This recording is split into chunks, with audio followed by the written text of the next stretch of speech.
Saudara, puluhan anak panti asuhan di Tangerang, Banten jadi korban pelecehan seksual oleh pemilik dan pengasuhnya. Mirisnya, panti asuhan itu sudah beroperasi selama 20 tahun tanpa izin pendirian yayasan.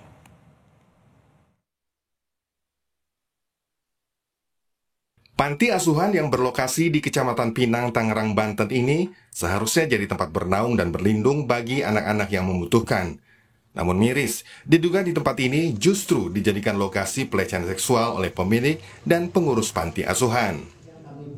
Polisi menyebut 3 orang ditetapkan sebagai tersangka atas kasus dugaan pelecehan seksual di panti asuhan ini.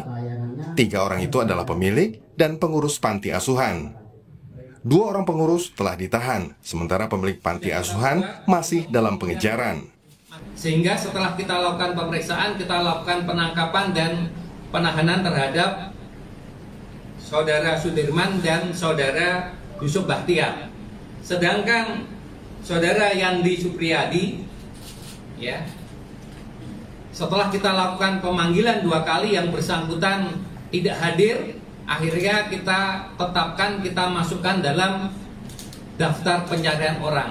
Dan saat ini kita sudah sebarkan untuk surat permohonan pencarian Saudara Yandi Supriyadi sebagai daftar pencarian orang. Dan ini salah satu foto yang sudah kita buat. Sementara itu, KPAI menyebut kasus ini terjadi karena lengahnya warga dan instansi terkait dalam pengawasan. Komisioner KPAI, Ai Mariati Solihah bilang, kedepannya siapapun harus segera melaporkan jika menemukan indikasi kekerasan.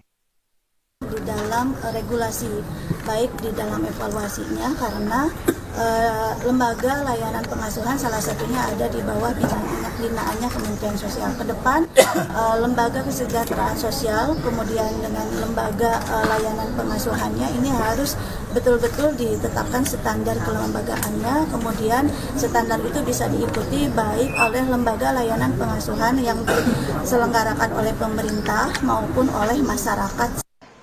Dari kasus ini pun terkuak fakta jika panti asuhan yang sudah beroperasi selama 2 dekade ini ternyata tak berizin. Terkait hal ini, Menteri Sosial Saifullah Yusuf yang datang ke lokasi kejadian berjanji akan menambah syarat pendirian panti asuhan, diantaranya izin dari warga. Juga merasa kecewa bahwa anak-anak kita yang semestinya akan menjadi bagian dari masa depan kita dirusak dengan cara-cara yang tentu ini memerlukan perhatian bersama baik oleh pemerintah maupun masyarakat. Yayasan ini termasuk salah satu yang tidak ada izin atau bagaimana Pak? Yayasan Darussalam ini Pak? Tidak ada sama sekali, ini termasuk yang blank ini. Makanya nanti ke depan saya terus terang juga akan menghimbau atau memberikan suatu persyaratan gitu dalam rangka mendirikan panti asuhan harus mendapatkan persetujuan dari warga sekitar.